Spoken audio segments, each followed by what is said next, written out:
Assalamualaikum warahmatullahi wabarakatuh. Yang terhormat Bapak Tumawan, yang terhormat para wakil kepala sekolah serta Dewan Guru dan staf TU SMA Negeri 1 Muara Pinang. Hari ini izin Pak Tumawan, Bu Yeli, Dewan Guru untuk menyampaikan apa saja yang sudah saya lakukan setelah mengikuti pelatihan pengembangan 7 jurus BK Hebat. Di sini saya akan menyampaikan program pengembangan kompetensi guru BK.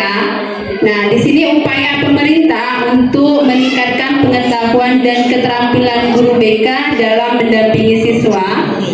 Dengan contoh program utamanya adalah 7 jurus BK Hebat yang dikembangkan oleh Kemendikdasmen. Tujuan dari Kemendikdasmen mengadakan pelatihan pengembangan 7 jurus BK Hebat, yang pertama itu meningkatkan keterampilan guru BK dalam pembinaan karakter positif siswa, memberikan layanan bimbingan konseling yang menyeluruh dan berkelanjutan untuk pengembangan pribadi karir siswa, menciptakan lingkungan yang sekolah aman, nyaman, dan menggembirakan bagi siswa, mendorong guru BK untuk lebih proaktif. Nah, di pelatihan kemarin kami belajar tentang 7 jurus BK Hebat. Di situ yang pertama, jurus pertama itu kenali potensi, kedua kelola emosi, ketiga tumbuhkan kolaborasi dan menata situasi. Nah, Bapak Ibu guru, hari ini saya tidak akan menyampaikan 7 jurus BK Hebat itu. Di sini saya akan berbagi cerita dari sebelum saya pelatihan dan sesudah saya pelatihan. Sebelum saya mengikuti pelatihan di Palembang tentang 7 jurus BK Hebat itu, yang pertama itu mungkin selama ini kami selaku guru BK untuk mengenali potensi siswa itu mungkin banyak menggunakan angket. Nah, sekarang dari hasil pelatihan kami kemarin, kami mendapatkan asesmen untuk mengenali potensi siswa. Ini Bapak Ibu ada dokumen yang dari saya untuk model pertama dengan anak kelas 12C tentang kenali potensi. Mengapa saya OJL pertama mengangkat kenali potensi? Karena anak kelas 12 itu akan menentukan karir mereka di masa depan. Jadi sesuai dengan jurusan yang mereka ambil itu sesuai dengan bakat dan minat mereka. Sebelum masuk ke kenali potensi, yang dari situasi tadi saya belum tahu apa itu asesmen untuk mengenali potensi. Setelah saya mengikuti pelatihan, oh berarti untuk mengenali potensi siswa itu menggunakan asesmen Aku Pintar. Nah, di sini Bapak Ibu izin Bapak Ibu untuk mencoba untuk menggunakan aplikasi asesmen Aku Pintar tersebut. Bapak Ibu silakan buka di Google, klik Aku Pintar. Aku Pintar. Tes kemampuan nih. Ya lah, tes kemampuan nih. Oke, ada di situ tes kemampuan. Silakan. Selamat pagi. Selamat malam. Mulai. Di sini kalian akan mengetahui kecerdasan yang Bapak Ibu miliki. Ayo Allah. Mungkin sebagian Bapak Ibu mengisi. Oke, Bapak Ibu sekalian, Bapak Ibu mengisi. Terus untuk kenali potensi ini, saya dengan siswa kemarin, yang pertama saya menggunakan asesmen Aku Pintar ini. Terus Linguistik jelas itu. saya juga menggunakan namanya pohon karir. Wow, 96%. Setelah siswa melakukan asesmen Aku Pintar ini, mereka mengetahui bakat minat mereka. Jadi Saya suruh mereka membuat pohon cita-cita untuk kedepannya, cita-cita yang ingin mereka raih, mereka impikan itu apa? Oke, Bapak Ibu ada yang sudah hasilnya? Sudah serius sudah. Apa Bu Mona? Hasil tesnya tipe L linguistik 96%. Sesuai dengan jurusan ya. Visual kinestetik, gaya belajar kamu cenderung lebih kuat pada gaya belajar visual yang mampu menyerap informasi terkait dengan visual, warna, gambar, peta, diagram. Berarti pas untuk mapel Pak Bobi biologi. Untuk visualnya 30%, kinestetiknya 50%. Gaya belajar kamu cenderung lebih kuat pada gaya belajar kinestetik yang dapat belajar Kemampuan seseorang dalam mengelola serta menggunakan kata dengan sangat baik dari segi lisan maupun tulisan. Kemampuan untuk menikmati Ada yang intra? Nanti ada yang sama dengan aku. Ayo ke sana. Interpersonal 100%. Kemampuan dalam memahami serta memperkirakan perasaan, suasana hati, serta keinginan orang lain yang ada di sekitar sehingga dapat meresponnya dengan baik. Wow, mantap. Tepuk tangan buat Bu Ayu.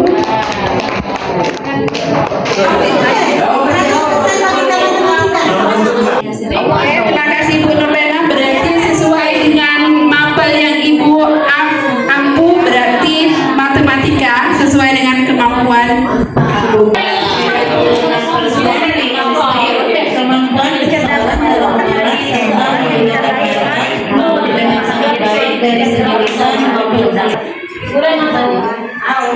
Oke Bapak Ibu, kita lanjut lagi. Ini berarti untuk mengetahui bakat minat siswa itu kita bisa menggunakan namanya aplikasi Aku Pintar. Terus yang terakhir cerdas visual spasial.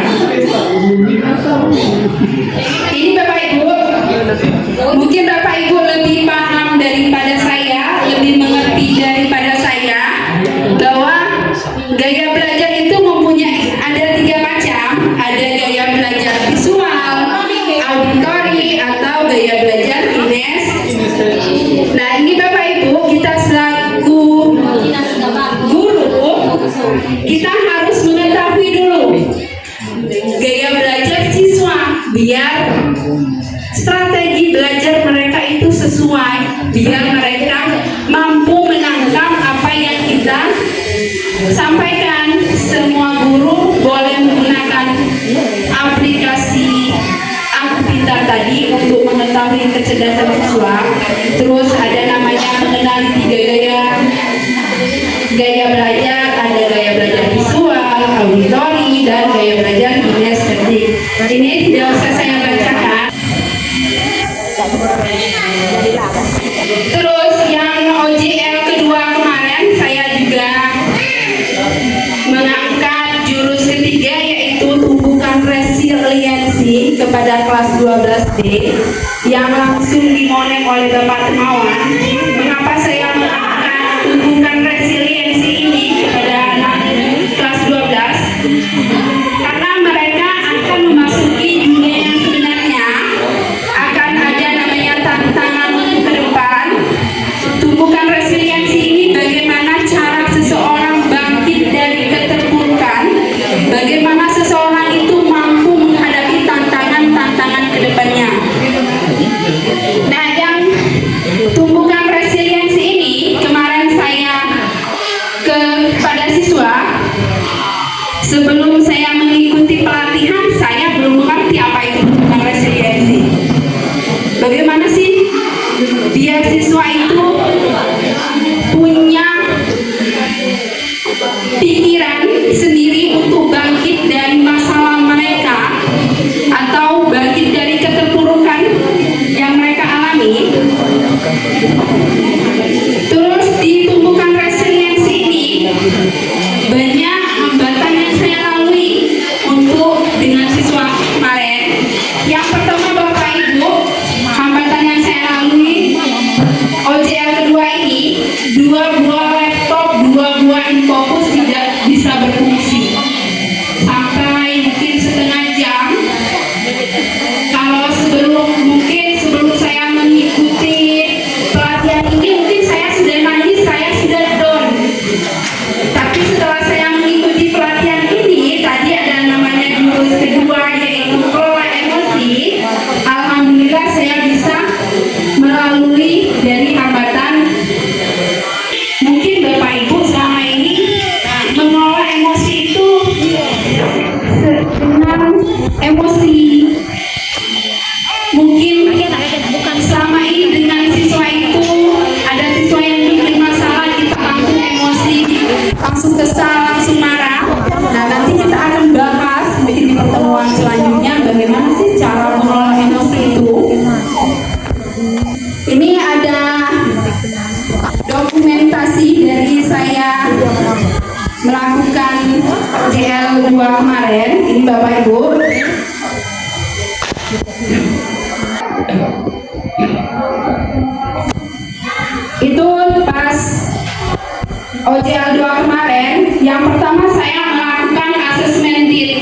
melihat siswa bagaimana resiliensi siswa tersebut, apakah tinggi, sedang, atau rendah.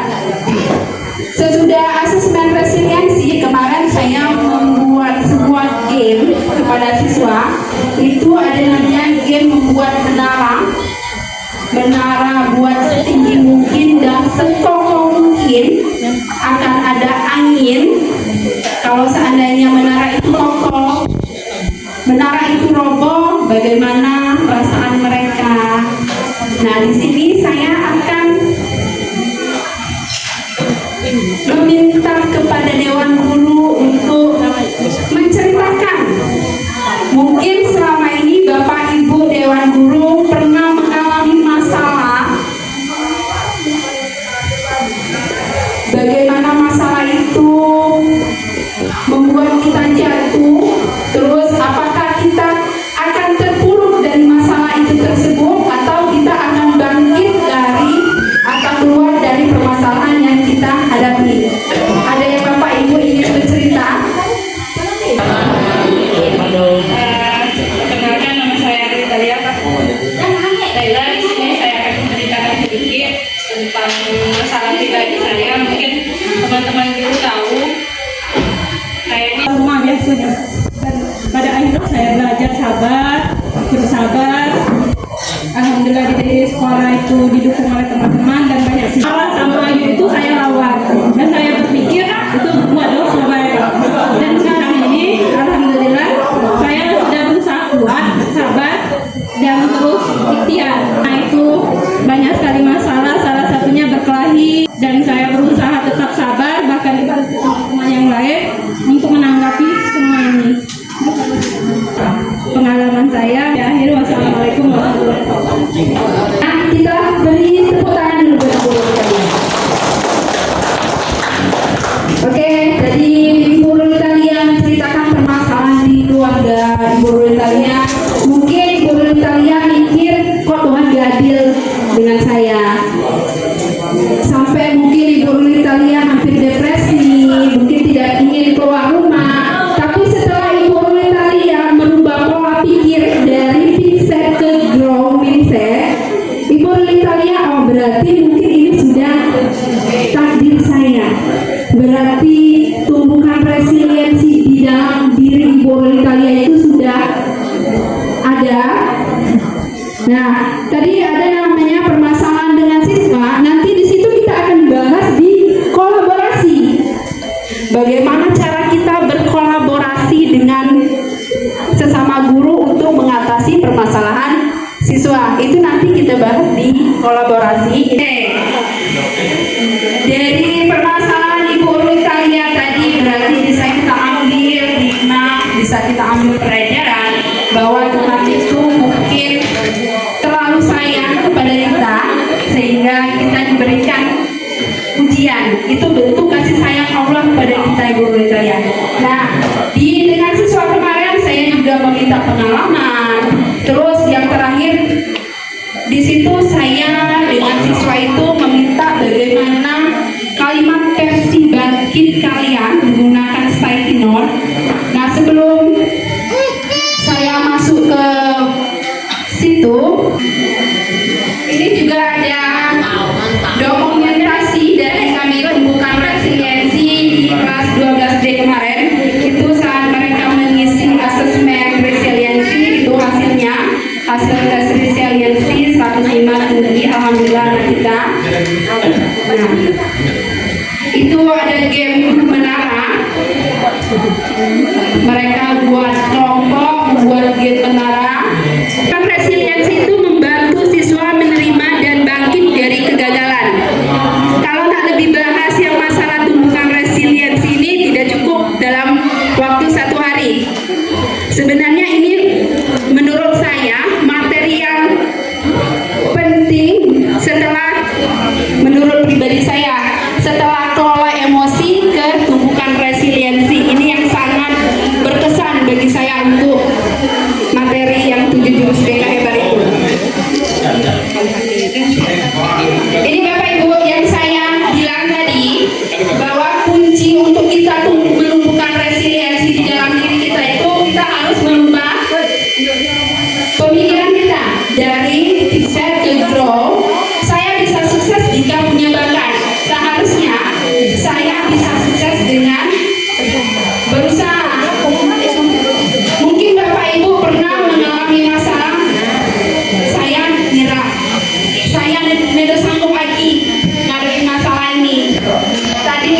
mungkin Tuhan tidak adil kepada saya. Seharusnya kita harus rubah pola pikir kita. Saya akan coba lagi. Saya akan mengambil pembelajaran dari masalah ini. Memikirkan masalah, selalu meratapi nasib, tidak mau keluar dari permasalahan, tidak ingin bercerita masalah Bapak Ibu kepada seseorang. Apakah masalah itu akan selesai?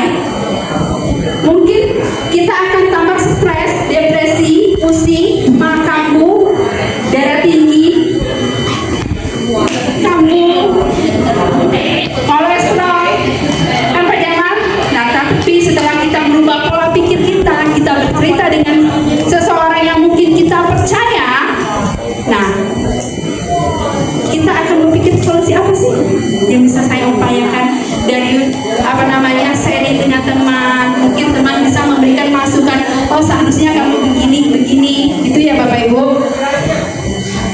Terus yang sering di lingkungan pekerjaan, di lingkungan dunia kerja itu sering memberikan kritikan. Ada yang bisa menerima kritik, ada yang tidak bisa menerima kritikan. Kalau yang tidak bisa menerima kritik, sakit hatinya saya jauh. Perkataan mereka itu sungguh menusuk di hati. Tapi seharusnya dengan kritikan atau masukan dari teman-teman kita malah berterima kasih. Terima kasih, saya akan memperbaiki diri saya ke depannya. Oh, terima kasih atas masukannya. Berarti saya tahu kesalahan saya akan memperbaikinya. Gitu ya Bapak Ibu.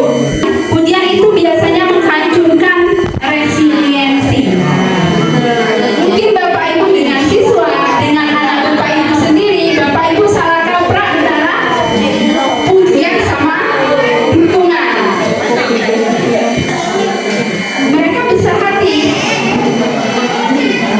Kalau kita tidak puji, mereka akan kecewa. Seharusnya kamu sudah bekerja keras, kamu pantas mendapatkan itu.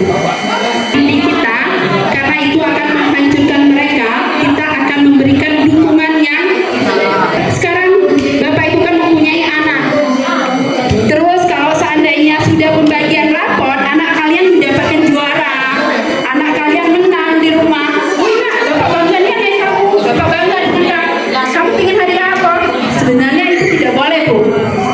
Seharusnya kita apresiasi usaha yang mereka lakukan itu, bagaimana mereka bisa meraih suksesan itu.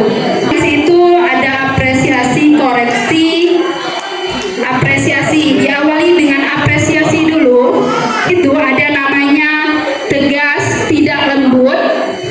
Tegas, lembut, tidak tegas, tidak lembut. Tidak tegas tapi lembut. Mungkin di antara empat ini ada yang termasuk kriteria Bapak Ibu. Apakah Bapak? Oke, kalau yang tipe tegas tidak lembut itu akan mendapatkan hasil orang tua yang menang tapi anak kalah. Berarti orang tua masuk. Oke Ibu-ibu, kita masuk ke selanjutnya. Itu ada namanya jaga konsistensi.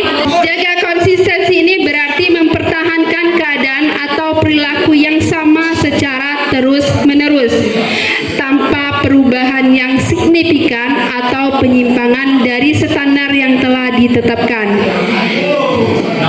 Di sini saya akan melakukan permainan namanya genggam tangan. Ayo, silakan kalian berpasangan cari pasangan. Yang kalah membuka, yang menang tetap menggepal tangannya.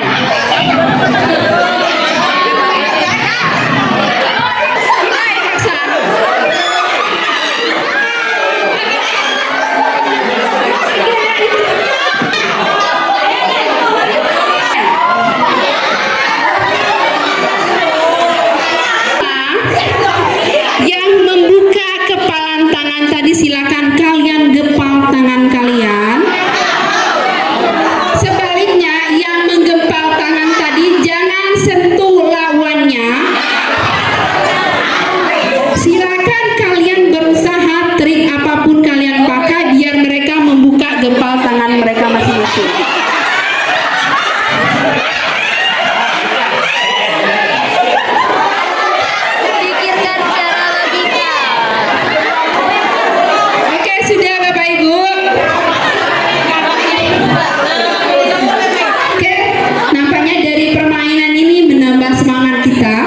membuat kita happy, mungkin tadi ada yang agak lucu.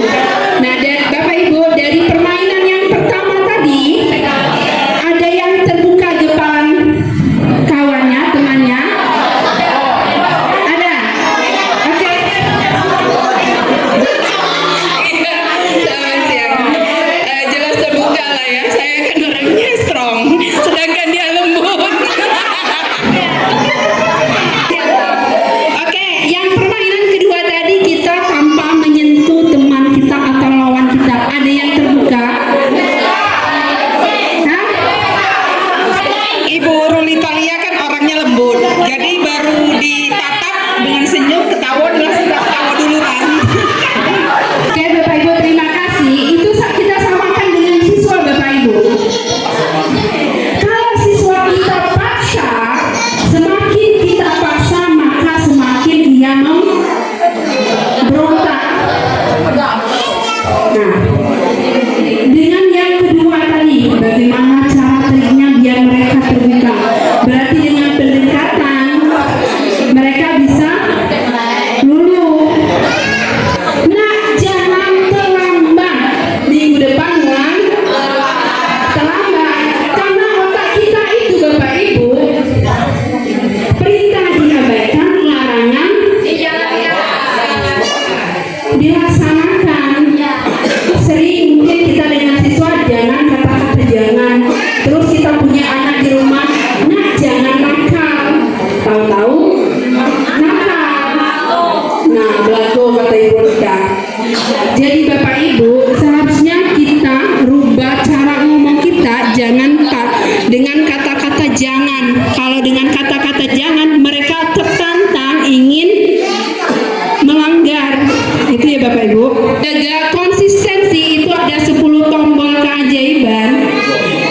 Yang pertama tadi saya bilang, kalau semakin kita paksa, anak itu semakin memberontak. Ini ada yang namanya 10 tombol keajaiban. Mungkin Bapak Ibu bisa memberikan, saya contohkan di mana ya? Mungkin ada yang Bapak Ibu pernah dengan siswa atau dengan anak-anak itu. Nah, soal kamu nih. Mari kita sama-sama belajar bagaimana cara penyampaian baik kepada anak kita atau anak didik mereka agar 10 tombol keajaiban ini tumbuh dari diri mereka. Ada yang ingin memberikan contoh 10 tombol keajaiban ini Bapak Ibu? Kalau yang biasa saya lakukan ya biasanya ke siswa, kalau dari 10 tombol keajaiban itu saya biasanya memberikan tantangan ke siswa. Jadi bisa berupa kayak games atau pertanyaan-pertanyaan yang menuntut siswa untuk berpikir siswa. Atau kalau biasanya kalau ke anak saya, kalau ke anak saya biasanya lebih kepada minat. Maka saya akan bertanya kepada anak-anak saya, misalnya dalam segi mau melakukan aktivitas apa. Abang habis dari sini kita mau ngapain? Atau misalnya ketika malam biasanya kami sebelum tidur biasanya baca buku. Anak-anak saya suka sebelum tidur dia minta bacakan buku. Jadi saya akan suruh mereka untuk pilih di rak bukunya, buku mana yang mau. Ada sedikit permainan untuk kolaborasi ini.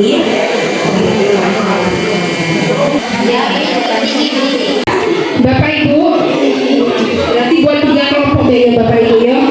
Silakan Bapak Ibu berbaris panjang dari sini ke belakang.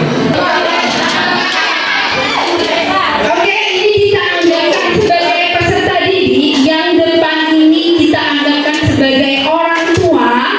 Di belakang kita anggapkan itu adalah tujuan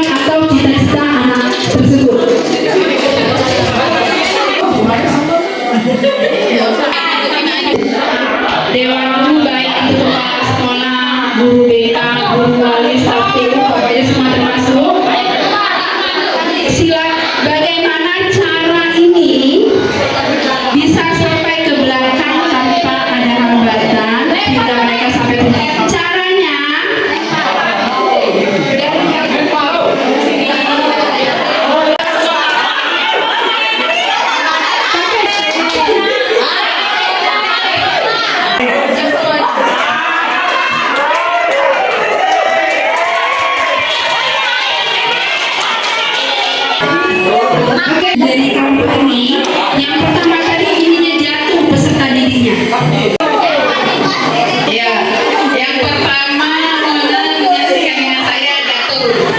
Kemudian saya memberikan trik agak dilepihkan dikit mohon.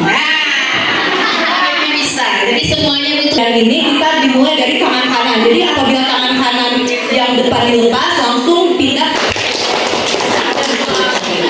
Oke, terima kasih Bapak Ibu. Sama dengan peserta didik Bapak Ibu. Ini kita ibaratkan peserta didik. Kita menghadapi peserta didik itu harus banyak menggunakan trik biar mereka sampai ke tujuan mereka. Tadi ada namanya kerja sama. Ibaratkan satu sekolah tidak akan berhasil kalau sekolah sibuk mencari kesalahan masing-masing di antara rekan guru, pasti mempunyai perselisihan. Intinya Bapak Ibu, kita harus ada kerja. Ini ya Bapak Ibu, tujuan dari guru kelas itu menciptakan lingkungan yang belajar, mendukung dan holistik. Kalau tujuan guru BK meningkatkan kesejahteraan secara pribadi, sosial, akademik, dan karir sebagai bagian dari proses perkembangan yang utuh. Ini, Bapak Ibu, mengapa tadi saya bilang tadi perlunya kolaborasi?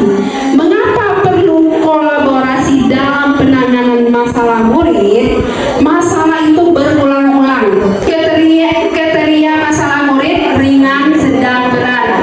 Kalau masalah ringan, kesulitan akademik ringan, ketidakteraturan perilaku ringan, kurangnya keterampilan ketidakhadiran atau keterlambatan ringan, kecemasan sosial atau bukan anak kita yang narkoba, berarti kita bekerja sama dengan komunitas BNN yang masalah kriminal kemarin mungkin dengan pihak kepolisian, puskesmas.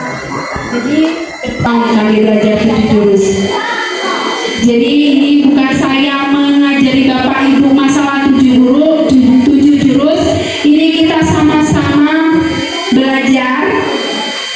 Mungkin saya agak lebih dulu dapat pengetahuan ilmu dari Bapak Tumawan. Jadi saya mengajak Bapak Ibu, kita sama-sama belajar. Lebih mohon dukungan dan bantuan Bapak Ibu. Mari kita kerjasama, mari kita bangun kolaborasi kita, koneksi kita agar peserta didik kita menjadi lebih baik. Terima kasih. Saya akhiri, wabillahi taufiq wal hidayah.